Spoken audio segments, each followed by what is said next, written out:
दुम दुर्गाय नमः। आरंभ करते हैं श्री दुर्गा सप्तशती अध्याय 3। महर्षि मेधा ने कहा, महिषासुर की सेना नष्ट होती देखकर उसका सेनापति चिछुर क्रोध में भर देवी के साथ युद्ध करने के लिए आगे बढ़ा। वह देवी पर इस प्रकार बाणों की वर्षा करने लगा मानो सुमेरु पर्वत पानी की धार बरसा रहा हो। इस प्रकार देवी ने अपने बाणों से उसके बाणों को काट डाला और उसके घोड़ों और सारथियों को मार दिया। साथ ही उसके धनुष और उसकी अत्यंत ऊंची ध्वजा को भी काटकर नीचे गिरा दिया। उसका धनुष कट जाने के बाद उसके शरीर के अंगों को भी अपने बाणों से बींध दिया। धनुष, घोड़ों और सारथी के नष्ट हो जाने पर वह असुर ढाल और तलवार लेकर देवी की तरफ आया। उसने अपनी तीक्ष्ण धार वाली तलवार से देवी के सिंह के मस्तक पर प्रहार किया और बड़े वेग से देवी की बाईं भुजा पर वार किया, किंतु देवी की बाईं भुजा को छूते ही उस दैत्य की तलवार टूटकर 2 टुकड़े हो गई। इससे दैत्य ने क्रोध में भरकर शूल हाथ में लिया और उसे भद्रकाली देवी की ओर फेंका। देवी की ओर आता हुआ वह शूल आकाश से गिरते हुए सूर्य के समान प्रज्वलित हो उठा।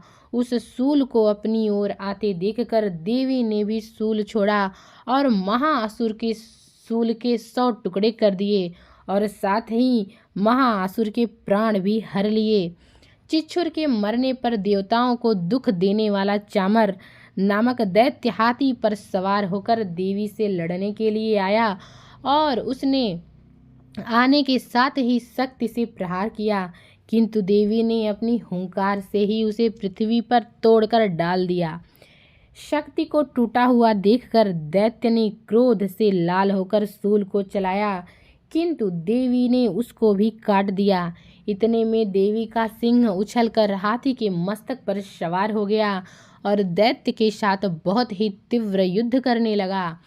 फिर वह दोनों लड़ते हुए हाथी पर से पृथ्वी पर आ गिरे और दोनों बड़े क्रोध से लड़ने लगे।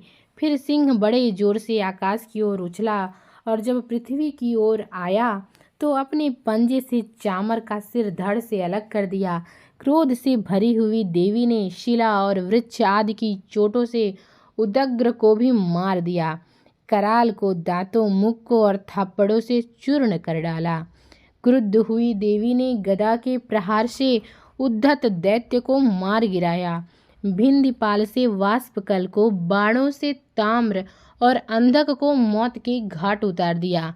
तीनों नेत्रों वाली परमेश्वरी ने त्रिशूल से उग्रास्य, उग्रवीर्य और महाहनु नामक राक्षसों को मार गिराया। उसने अपनी तलवार से विडाल नामक दैत्य का सिर काट डाला और अपने बाणों से दुर्धर और दुर्मुख राक्षसों को यमलोक को पहुंचा दिया। इस प्रकार जब महिषासुर ने देखा कि देवी ने मेरी सेना को नष्ट कर दिया है, तो वह भैंसे का रूप धारण कर देवी के गढ़ों को दुख देने लगा। उन गढ़ों में कितनों को उसने मुख के प्रहार से, कितनों को खुरों से, कितनों को पूंछ से, कितनों को सींगों से, बहुतों को दौड़ाने के वेग से, अनेकों को सिंहनाद से, कितनों को चक्कर देकर और कितनों को श्वास वायु के झोंकों से पृथ्वी पर गिरा दिया। वह दैत्य इस प्रकार गढ़ों की सेना को गिरा देवी के सिंह को मारने के लिए दौड़ा। इस पर देवी को बड़ा गुस्सा आया। उधर दैत्य भी क्रोध में भरकर धरती को खुरों से खोदने लगा और सींगों से पर्वत को उखाड़ उखाड़ कर धरती पर फेंकने लगा और मुख से शब्द करने लगा। महिषासुर के वेग से चक्कर देने के कारण पृथ्वी क्षुब्ध होकर फटने लगी। उसकी पूंछ से टकराकर समुद्र चारों ओर फैलने लगा।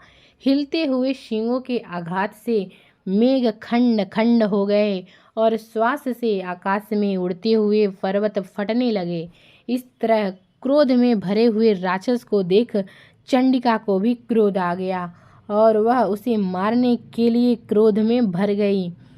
देवी ने पास फेंक कर दैत्य को बांध लिया और उसने बंध जाने पर दैत्य का रूप त्याग दिया और सिंह का रूप बना लिया और ज्यों ही देवी उसका सिर काटने के लिए तैयार हुई कि उसने पुरुष का रूप बना लिया, जो कि हाथ में तलवार लिए हुए था। देवी ने तुरंत ही अपने बाणों के साथ उस पुरुष को उसकी तलवार ढाल सहित बींध डाली। इसके पश्चात वह हाथी के रूप में दिखाई देने लगा और अपनी लंबी सूंड से देवी के सिंह को खींचने लगा और गरजने लगा। देवी ने अपनी तलवार से उसकी सूंड काट डाली। तब राक्षस ने एक बार फिर भैंसे का रूप धारण किया और पहले की तरह चर अचर जीवों सहित समस्त त्रिलोकी को व्याकुल करने लगा। इसके बाद क्रोध से भरी हुई देवी बारंबार उत्तम मधु का पान करने लगी और लाल लाल नेत्र करके हंसने लगी। उधर बलवीर्य और मद से क्रुद्ध हुआ दैत्य भी गरजने लगा, अपने सिंगों से देवी पर पर्वतों को फेंकने लगा। देवी अपने वाणों से उसके फेंके हुए पर्वतों को चूर्ण करती हुई बोली, ओ मूर्ख, जब तक मैं मधुपान कर रही हूँ तब तक तू गरज ले, और इसके पश्चात मेरे हाथों तेरी मृत्यु हो जाने पर देवता गरजेंगे। महर्षि मेधा ने कहा। ऐसा कहकर देवी उछलकर उस दैत्य पर जा चढ़ी और उसको अपने पैर से दबाकर सूल से उसके गले पर आघात किया। देवी के पैर से दबने पर भी दैत्य अपने दूसरे रूप से अपने मुख से बाहर होने लगा। अभी वह आधा ही बाहर निकला था कि देवी ने अपने प्रभाव से उसे रोक लिया। जब वह आधा निकला हुआ ही दैत्य युद्ध करने लगा तो देवी ने अपनी तलवार से उसका सिर काट दिया।